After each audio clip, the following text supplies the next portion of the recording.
Hey YouTubers, it's Charlie. So big news, Spider-Man Homecoming continuing to shoot the movie, but just dropped a big Avengers Easter egg, so this is going to be a breakdown. So the big news is that Spider-Man is going to take a little bit of a field trip to the Avengers headquarters, the new Avengers headquarters. Tom Holland was seen here at the Porsche headquarters in Atlanta, which is near where they're filming the movie, like the actual studio where they're filming the movie. And the building itself doubles as the new Avengers headquarters in the newer Marvel movies, ever since the end of Avengers Age of Ultron. So what initially seemed like, not a big deal, just like, oh, Tom Holland, maybe he's going to Porsche's headquarters to test drive some cars, just have some fun with his friends.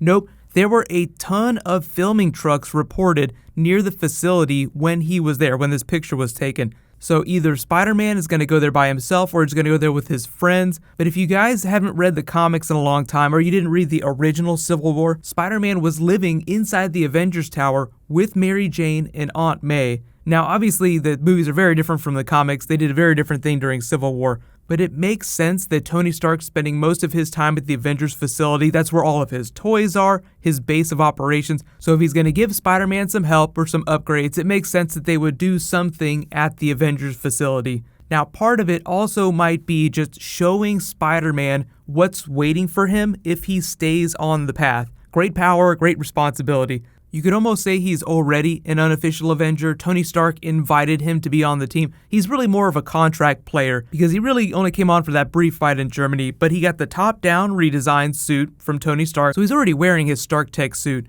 But when you think of the geography of New York State, this is really like an upstate New York, so it's kind of impractical for him to go live there. So, I don't think they're going to be doing any of that stuff from the comics anytime soon, but you can write all the fan fiction you want. I know we've all been wondering about Iron Spider stuff too. Like, clearly there is a lot of stuff that Iron Man designed Spider-Man suit can do that we haven't seen yet. Just like a lot of hidden things that they'll probably discover through the course of the movie. But I feel like if they really want to go big, they'll do this from the comics where Iron Man shows Peter Parker his armory. Like, if you look way in the back there, there's even a Bender robot from Futurama. It's ridiculous.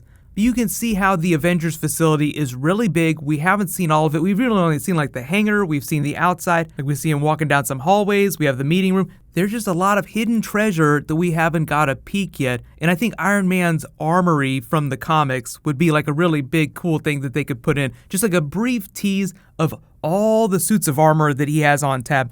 And I don't think they're going to do it, but if they really wanted to tease some toys, they would let Peter Parker climb into one of his armored suits, just to play around, just for fun. Like, if this is going to be a John Hughes-style Spider-Man movie, then think about Ferris Bueller's Day Off in Cameron's dad's classic Ferrari. What kind of red Ferrari would Tony Stark have? Well, he's a billionaire and a car geek, so he probably actually owns that classic car, like it's in a hangar somewhere. But really, his Iron Man armor is the Ferrari. So it would be hilarious at some point in the movie if he destroys one of Iron Man's suits of armor, like, oops, I'm just going to put this in the closet, hope that nobody notices it.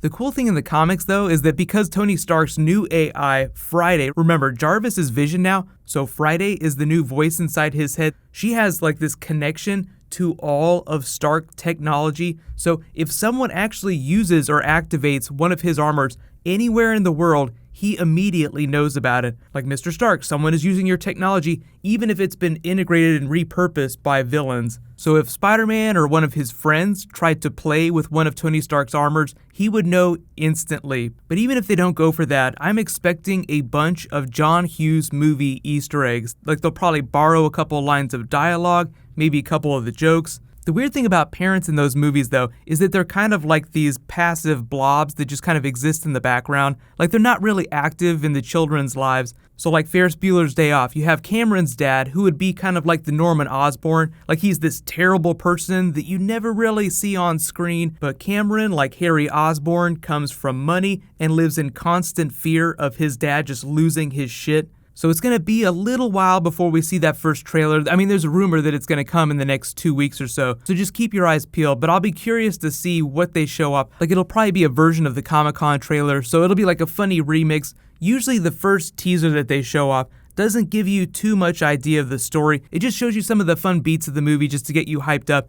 Then like the first real big trailer after that is more of like a story trailer where it's like, oh, this is where Spider-Man is. these are what some of the other characters are doing. This is some of the conflict of the movie. So rewind to a couple days ago, I did an Iron Man 4 hype video. If you didn't see it, I talk about Jon Favreau. I mentioned that he's actually reprising the role of Happy Hogan, but it also seems like he's going to appear in Avengers Infinity War. So where Iron Man goes, Happy Hogan will follow. And the hope is that long-term, Jon Favreau will come back to actually direct a new Iron Man movie, or at least a new Marvel movie if it's not going to be an Iron Man movie. It's just that right now, he's actually blowing it up pretty big. He's actually doing really well. So from a scheduling standpoint, with the films that they have available, that they haven't scheduled directors for, it's just not going to work out. So I'm not expecting Jon Favreau to direct a new Marvel movie till at least Phase 4. So that's a ways off. But if you guys are wondering why they're using a Porsche facility to double as an Avengers building, one, it just in proximity to where they normally film, so it's close by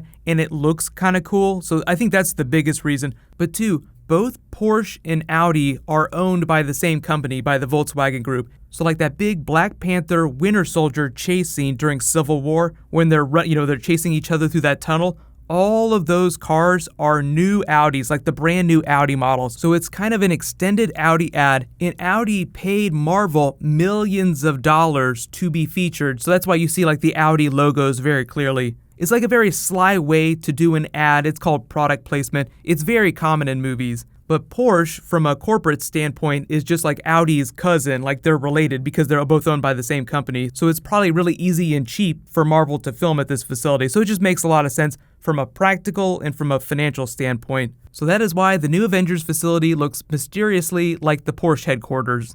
But giveaway time. Congratulations to this week's Captain America giveaway winner, Lizard813. You win a gift certificate for the Captain America Blu-ray. Just be sure to private message me on the back end of my channel so I can get your contact details. There is a new round that starts now. All you have to do to enter is be a subscriber, leave a comment on this video. I'll keep doing it all the way through the Agents of S.H.I.E.L.D. premiere. There is a new Ghost Rider promo, but there's not really any new footage in it, so I wasn't going to do a video for it. But Agents of S.H.I.E.L.D. premieres on Tuesday next week. If you guys didn't know, it's totally back. It's like the first big Marvel show that's dropping. Then the week after that, in about 2 weeks from now, Luke Cage is dropping. So I'll remind everyone about the schedule when I post new Marvel videos. But in related news, if you guys remember when Stephen Amell fought Stardust on SummerSlam, they just dropped a new Arrow Season 5 trailer. Cody Rhodes, who is Stardust, or was Stardust, is guest starring. He appears in the trailer, giving it to Stephen Amell big time. So payback is a bitch. I'll be posting a video for that later tonight. So get hype. It looks like he is jacked up on Mirakuru. It's going to be awesome watching him thrash Oliver. While you guys wait for that to post, you can click here to watch that Ghost Rider trailer again. And you can click here to learn all about Killer Frost this season on The Flash. Thank you so much for watching, everybody. Let's high five. I'll see you guys tonight.